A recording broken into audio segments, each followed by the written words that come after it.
India Legal presents Courts Roundup.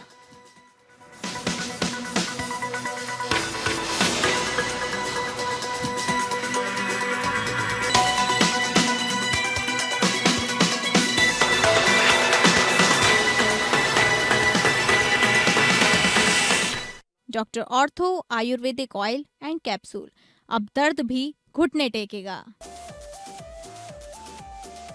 Supreme Court ने प्रदर्शनकारियों पर कार्रवाई पर फिलहाल रोक लगाई। हिरासत में सभी नाबालिगों की तत्काल रिहाई का आदेश। पुलिस ज्यादती की स्वतंत्र जांच के लिए समिति का प्रस्ताव। जंतर मंतर प्रदर्शन में चेहरे की पहचान तकनीक के इस्तेमाल को सुप्रीम कोर्ट में दी गई चुनौती।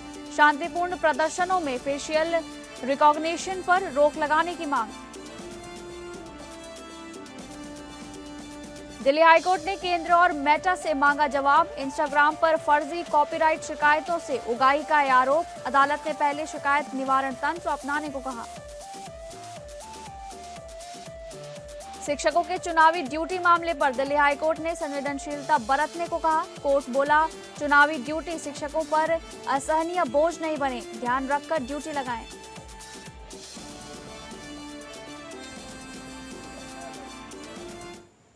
नमस्कार, मैं हूं आपके साथ शालिनी राणा और कोर्ट्स राउंडअप में आप सभी का बहुत बहुत स्वागत है। कोर्ट्स राउंडअप में अगले आधे घंटे हम सुप्रीम कोर्ट, हाई कोर्ट और तमाम निचली अदालतों की खबरों को आपके सामने रखेंगे। तो शुरू करते हैं courts roundup. India Legal presents Courts Roundup.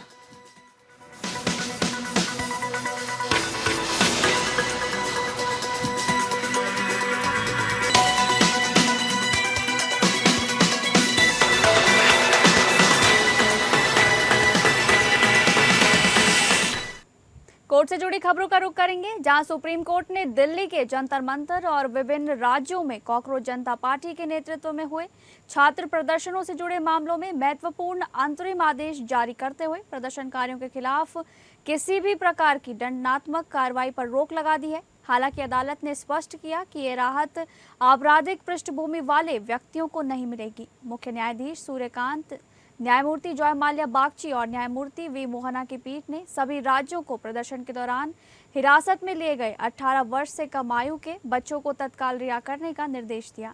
Supreme Court ने आज कहा कि पिछले सप्ताह देश भर में हुए छात्र प्रदर्शनों के दौरान छात्रों और पुलिसकर्मियों के घायल होने के आरोपों की निष्पक्ष और स्वतंत्र जांच आवश्यक है।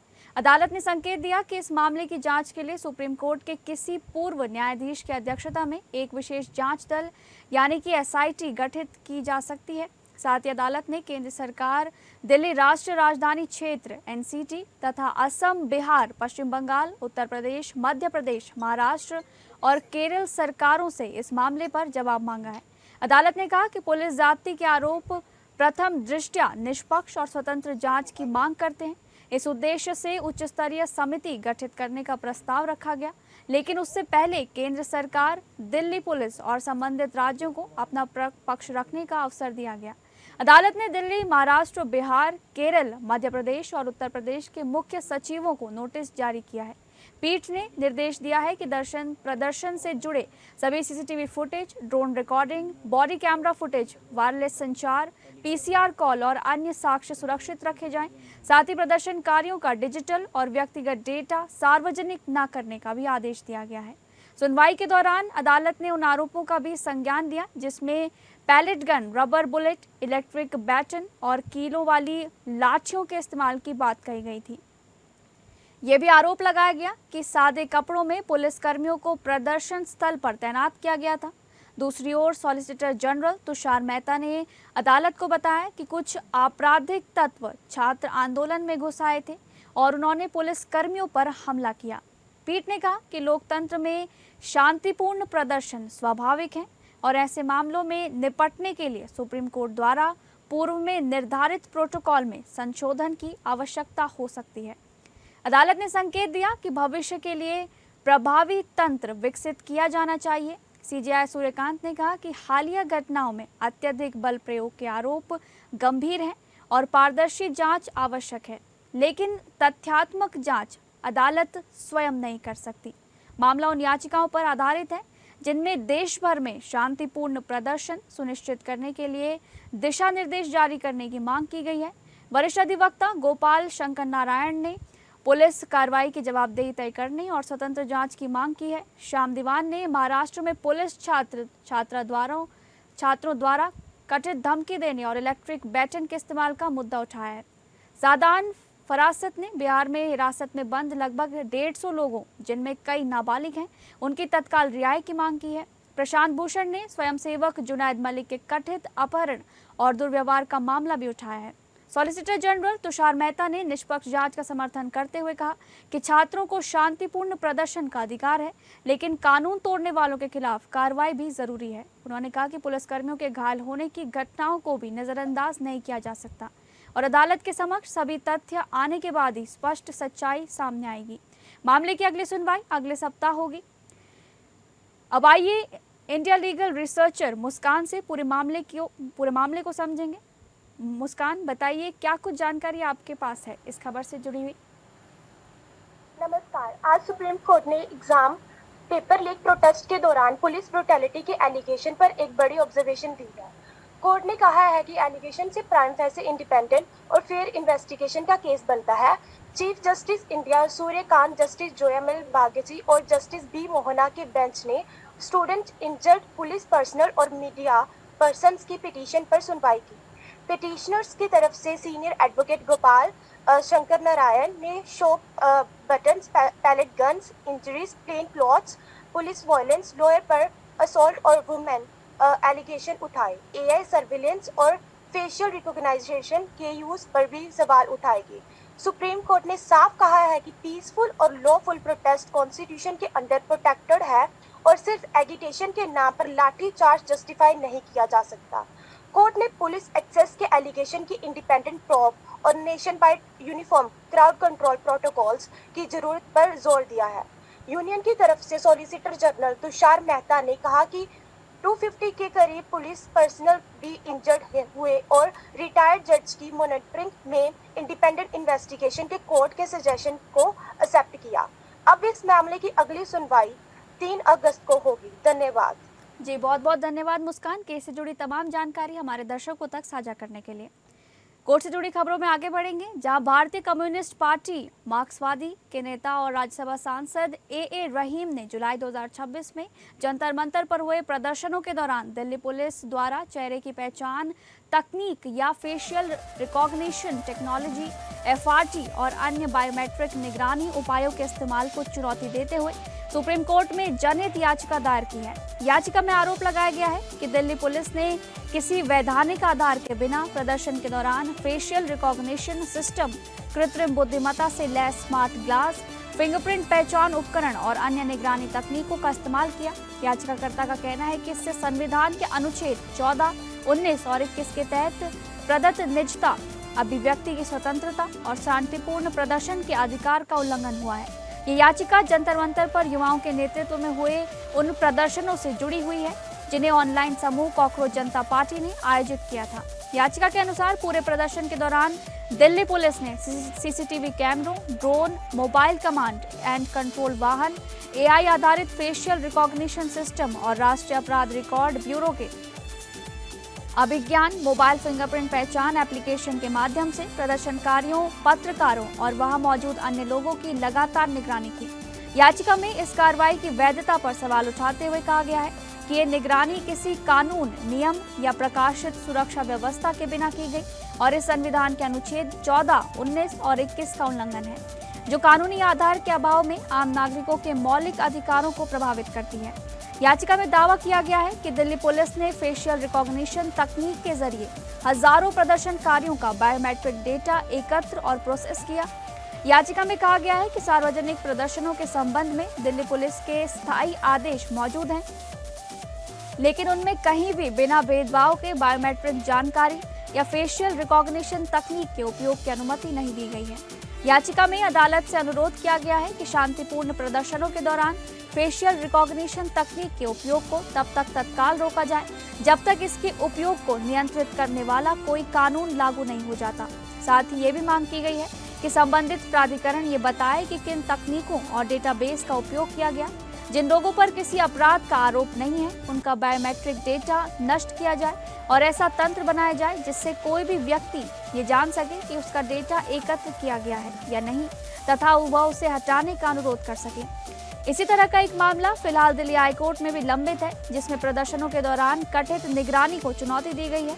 उस मामले में हाईकोर्ट ने हाल ही में केंद्र सरकार से पूछा था कि क्या ऐसी निगरानी को नियंत्रित करने के लिए कोई मानक संचालन प्रक्रिया यानी कि एसओपी या दिशा निर्देश मौजूद है।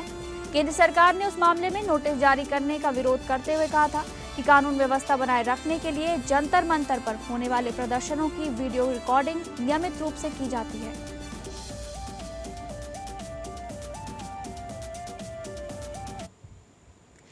कोर्ट से जुड़ी अगली खबर का रुख करेंगे, जहां सुप्रीम कोर्ट ने India bulls housing finance limited अब समान कैपिटल लिमिटेड से जुड़े कथित वित्तीय अनियमितताओं के मामले में जांच की प्रगति संबंधी स्थिति रिपोर्ट दाखिल न करने पर सीबीआई और दिल्ली पुलिस की आर्थिक अपराध शाखा को कड़ी फटकार लगाई। मुख्य न्यायाधीश सूर्यकांत, न्यायमूर्ति जॉय माल्या बागची और न्यायमूर्ति वी मोहना की पीठ ने कहा कि जांच एजेंसियों की कार्यप्रणाली बेहद चिंताजनक है।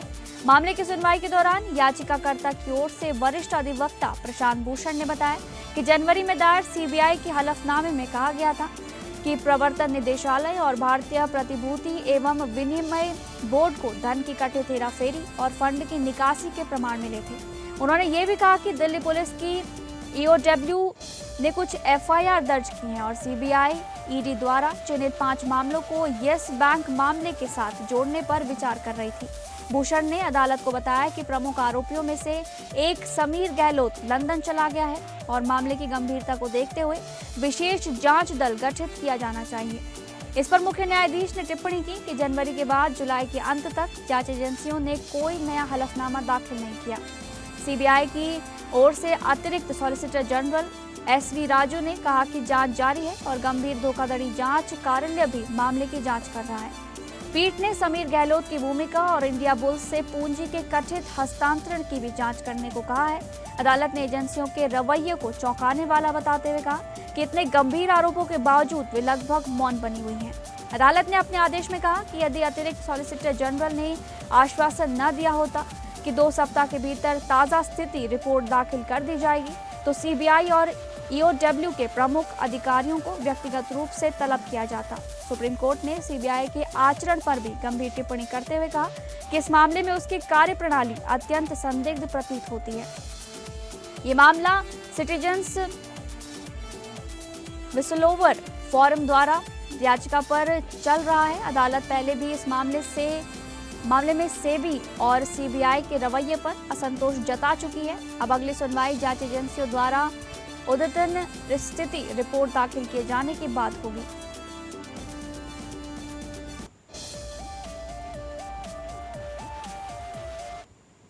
कोर्ट से जुड़ी अगली खबर, जहां सुप्रीम कोर्ट ने हिमाचल प्रदेश हाई कोर्ट के उस आदेश पर अंतरिम रोक लगा दी है जिसमें कुल्लू के डिप्टी कमिश्नर और पुलिस अधीक्षक के खिलाफ एफआईआर दर्ज करने और विभागीय कार्रवाई के लिए विशेष जांच दल गठित करने का निर्देश दिया गया था। हाईकोर्ट ने आदेश प्रशासन द्वारा कथित रूप से मौन सहमति से रेव पार्टियों के आयोजन की अनुमति देने के मामले में पारित किया था। हालांकि सुप्रीम कोर्ट ने दोनों अधिकारियों के तबादले के आदेश को बरकरार रखते हुए कहा कि इसे तत्काल प्रभाव से लागू किया जाए। अदालत ने माना कि मामले की निष्पक्ष जांच सुनिश्चित करने और अधिकारियों को जांच से दूर रखने के लिए उनका स्थानांतरण आवश्यक है। मुख्य न्यायाधीश सूर्यकांत, न्यायमूर्ति जॉय माल्या बागची और न्यायमूर्ति वी मोहना की पीठ कुल्लू के डीसी और एसपी द्वारा हिमाचल प्रदेश हाईकोर्ट के आदेश को चुनौती देने वाली याचिकाओं पर सुनवाई कर रही थी। हाईकोर्ट ने अपने आदेश में कहा था कि दोनों अधिकारियों और एसडीएम ने कानून व्यवस्था बनाए रखने की जिम्मेदारी निभाने के बजाय बड़े पैमाने पर रेव पार्टियों के आयोजन को बढ़ावा दिया।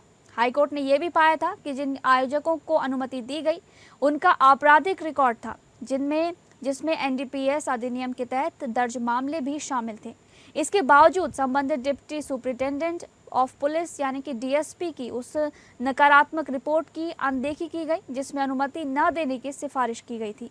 ये मामला कुल्लू और आसपास के क्षेत्रों में अवैध रेव पार्टियों और मादक पदार्थों के इस्तेमाल से जुड़ी कई जनहित याचिकाओं की सुनवाई के दौरान सामने आया। हाईकोर्ट ने कसौल के निकट ग्रीन फॉरेस्ट वेन्यू में 7 से 11 जून 2026 के बीच आयोजित कार्यक्रमों पर गंभीर टिप्पणी करते हुए कहा था कि ये कुल्लू के डीसी और एसपी द्वारा पूरी तरह घुटने टेक देने का एक क्लासिक उदाहरण है। अदालत ने कहा था कि ड्रग संबंधी पूर्व न्यायिक जांच और डीएसपी की विशेष चेतावनी रिपोर्ट, जिसमें मादक पदार्थों के सेवन और गैरकानूनी गतिविधियों की आशंका जताई गई थी, उसके बावजूद कार्यक्रमों को अनुमति दी गई। जिला विधिक सेवा प्राधिकरण के निरीक्षण रिपोर्ट में 3000 से 5000 लोगों की भीड़, बिना परमिट शराब की उपलब्धता, रोलिंग पेपर जैसी ड्रग से जुड़ी सामग्री मिलने तथा सीसीटीवी फुटेज जब्त किए जाने का उल्लेख किया गया था। पुलिस कार्रवाई के बाद 2 एफआईआर दर्ज हुई और 2 पर्यटकों के पास से कोकीन तथा एलएसडी बरामद होने की बात सामने आई। हाईकोर्ट ने एक विदेशी डीजे की संदिग्ध ड्रग ओवरडोज से हुई मौत का भी संज्ञान लिया था। हाईकोर्ट के आदेश को चुनौती देते हुए अधिकारियों ने सुप्रीम कोर्ट का रुख किया। याचिकाकर्ताओं की ओर से वरिष्ठ अधिवक्ता माधवी दीवान ने दलील दी कि हाईकोर्ट ने डीएलएसए रिपोर्ट पर अधिकारियों को जवाब देने का अवसर दिए बिना ही कठोर आदेश पारित कर दिया। जब उन्होंने कहा कि ये आयोजन रेव पार्टियां नहीं बल्कि रॉक कॉन्सर्ट थे, तब न्यायमूर्ति जयमाल्या बागची ने टिप्पणी की कि ये केवल शब्दों का खेल है, कॉन्सर्ट तो महज एक आवरण है।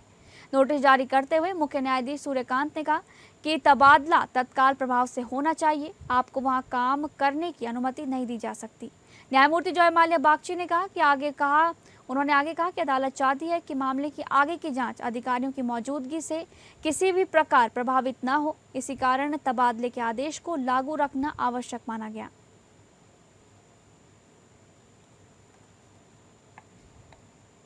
दिल्ली हाईकोर्ट ने केंद्र सरकार, दिल्ली सरकार और मेटा प्लेटफॉर्म से उस जनहित याचिका पर जवाब मांगा है जिसमें आरोप लगाया गया है कि इंस्टाग्राम पर मेटा की कॉपीराइट प्रवर्तन प्रणाली का संगठित साइबर अपराधी दुरुपयोग कर रहे हैं। न्यायमूर्ति वी कामेश्वर राव और न्यायमूर्ति मनमीत प्रीतम सिंह अरोड़ा की खंडपीठ ने याचिकाकर्ता को 1 सप्ताह के भीतर अपनी शिकायत इलेक्ट्रॉनिक माध्यम से मेटा को भेजने का निर्देश दिया। अदालत ने मेटा से शिकायत पर विचार कर उचित निर्णय लेने को भी कहा है। सुनवाई के दौरान अदालत ने कहा कि ये मामला केवल व्यक्तिगत कॉपीराइट विवाद तक सीमित नहीं है। अदालत ने टिप्पणी की कि याचिकाकर्ता ने साइबर अपराध और डिजिटल उगाही से जुड़ा एक बड़ा मुद्दा उठाया है। ये जनहित याचिका digital content creator Nitin Joshi ने दायर की है। उनका आरोप है कि संगठित साइबर उगाही गिरोह इंस्टाग्राम पर मेटा की कॉपीराइट प्रवर्तन प्रणाली का दुरुपयोग कर मूल कंटेंट बनाने वाले क्रिएटर्स के खिलाफ फर्जी कॉपीराइट शिकायतें दर्ज कर रहे हैं। याचिका के अनुसार उगाही करने वाले पहले अपने पुराने पोस्ट को मूल कंटेंट क्रिएटर द्वारा अपलोड किए गए नए कंटेंट के साथ संपादित कर देते हैं। इसके बाद वे उसी संपादित पुराने पोस्ट के आधार पर मूल क्रिएटर के खिलाफ कॉपीराइट उल्लंघन की शिकायत दर्ज कराते हैं। इन शिकायतों के कारण संबंधित क्रिएटर्स के खातों पर कॉपीराइट स्ट्राइक लग जाती है और कई मामलों में उनके अकाउंट निलंबित हो जाते हैं।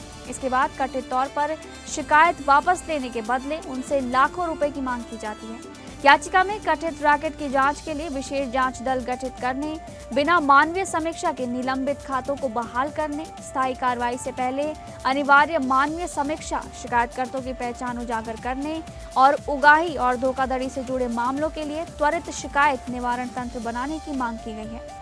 मेटा की ओर से वरिष्ठ अधिवक्ता अरविंद दातार ने पीआईएल की सुनवाई योग्य होने पर सवाल उठाए। उन्होंने कहा कि सूचना प्रौद्योगिकी नियमों में पहले से ही वैधानिक शिकायत निवारण तंत्र मौजूद है।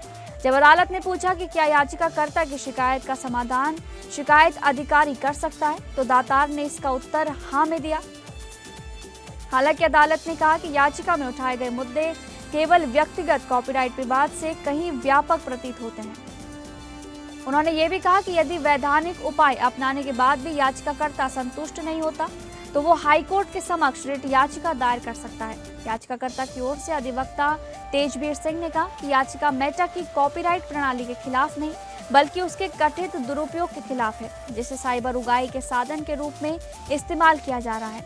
नितिन जोशी ने अदालत को बताया कि अपना मौलिक कंटेंट अपलोड करने के बाद उन्हें फर्जी कॉपीराइट स्ट्राइक का सामना करना पड़ा और बाद में शिकायत वापस लेने के बदले धनराशि की मांग वाले ईमेल मिलने लगे। मेटा की ओर से अधिवक्ता वरुण पाठक ने कहा कि कॉपीराइट शिकायतों के निपटारे के लिए प्लेटफॉर्म स्वचालित उपकरणों का उपयोग करता है, लेकिन कोई भी स्वचालित प्रणाली पूरी तरह त्रुटि रहित नहीं होती। उन्होंने कहा कि ऐसे केवल कुछ ही मामले अदालत तक पहुंचे हैं और समस्या ये है कि प्रभावित लोग शिकायत निवारण तंत्र का उपयोग नहीं करते। यदि वे इस प्रक्रिया का पालन करें तो समस्या का समाधान किया जा सकता है। सभी पक्षों की दलीलें सुनने के बाद अदालत ने इलेक्ट्रॉनिक्स एवं सूचना प्रौद्योगिकी मंत्रालय, गृह मंत्रालय और दिल्ली सरकार को नोटिस जारी किया। हालांकि अदालत ने स्पष्ट किया कि याचिकाकर्ता ने जिन लगभग 40 अन्य कंटेंट क्रिएटर्स का उल्लेख किया है, उन्हें अपनी शिकायतों के लिए अलग अलग कानूनी उपाय अपनाने होंगे। अदालत ने कहा कि वे इस आदेश के आधार पर स्वतः राहत का दावा नहीं कर सकते और इस मामले की अगली सुनवाई 21 सितंबर को होगी।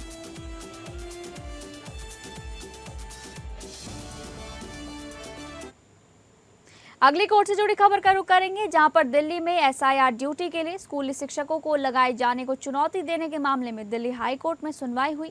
दिल्ली हाई कोर्ट ने कहा कि चुनाव आयोग को शिक्षकों की स्थिति के प्रति अधिक संवेदनशील होना चाहिए। कोर्ट ने कहा कि निर्वाचन आयोग सभी उचित कदम उठाए ताकि चुनाव संबंधी कार्य शिक्षकों पर इतना अधिक तनाव न डाले कि ये असहनीय बोझ बन जाए।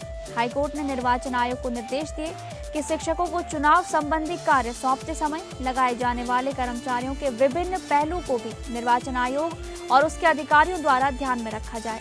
हाईकोर्ट ने कहा कि स्कूल में 6 से 8 घंटे काम करने के बाद चुनाव कार्यों के लिए तैनात एक शिक्षक पर तनाव हो सकता है, इसलिए ये अपेक्षा की जाती है कि निर्वाचन आयोग और उसके अधिकारी उस तनाव के प्रति सजग रहें। हाईकोर्ट ने कहा चूंकि प्राथमिक या जूनियर स्कूल में अधिकतर महिलाएं ही टीचर होती हैं, उनका परिवार ऐसे में किसी भी शिक्षक को 11 घंटे काम करने के लिए कहना सही नहीं है। हाईकोर्ट में चुनावी ड्यूटी के लिए जारी किए गए आदेश पर सवाल उठाते हुए कहा कि आदेश जारी करते समय आपने जिस तरह की भाषा शब्दावली का इस्तेमाल किया है वो धमकी भरी है। हाईकोर्ट ने पूछा कि इस समस्या के समाधान के लिए आप क्या कर रहे हैं। मामले पर सुनवाई के दौरान याचिकाकर्ता के वकील ने कहा कि शिक्षकों को अपने कर्तव्यों का पालन करने की अनुमति नहीं दी जा रही थी क्योंकि ईसीआई ने सर्कुलर जारी किया है चुनाव संबंधित कार्यों को लेकर और प्रधानाचार्य कह रहे हैं कि स्कूल आओ और अपने शैक्षणिक कर्तव्यों का पालन करो। फिलहाल दिल्ली हाईकोर्ट में मामले पर अगली सुनवाई 20 अगस्त को हो।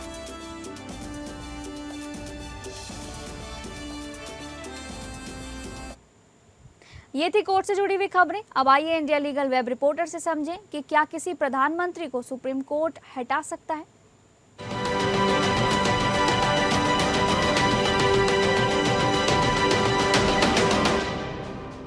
आज हम जानेंगे कि क्या supreme court of India prime minister को हटा सकते हैं। बहुत लोगों को लगता है कि सुप्रीम कोर्ट ऑफ इंडिया चाहे तो प्राइम मिनिस्टर को सीधे पद से हटा सकते हैं, लेकिन कॉन्स्टिट्यूशन के हिसाब से ऐसा नहीं है। Ashwini Kumar Upadhyay versus Union of India में सुप्रीम कोर्ट ने दोबारा एम्फसाइज किया है कि जुडिशरी, लेजिस्लेचर और एग्जीक्यूटिव अपनी कॉन्स्टिट्यूशनल लिमिट्स के अंदर ही काम करते हैं। प्राइम मिनिस्टर की अपॉइंटमेंट आर्टिकल 75 क्लॉज 1 के तहत प्रेसिडेंट करते हैं और आर्टिकल 75 क्लॉज 3 के मुताबिक काउंसिल ऑफ मिनिस्टर्स लोकसभा के प्रति कलेक्टिवली रिस्पॉन्सिबल होते हैं। इसलिए प्राइम मिनिस्टर तब तक पद पे रहते हैं जब तक उनके पास लोकसभा की सिंपल मेजोरिटी सपोर्ट हो, यानी प्रेजेंट और वोटिंग मेंबर्स में 50% से ज्यादा वोट्स हो। अगर no confidence motion simple majority से पास हो जाए, प्राइम मिनिस्टर रिजाइन कर दें या मेजोरिटी खो दें तो उन्हें पद छोड़ना पड़ता है। सुप्रीम कोर्ट किसी अनकॉन्स्टिट्यूशनल एक्शन को स्ट्राइक डाउन कर सकता है, लेकिन प्राइम मिनिस्टर को डायरेक्टली रिमूव नहीं कर सकता। रिमूवल का प्रोसेस पार्लियामेंट और कॉन्स्टिट्यूशन के थ्रू ही होता है। Do follow us for more legal updates.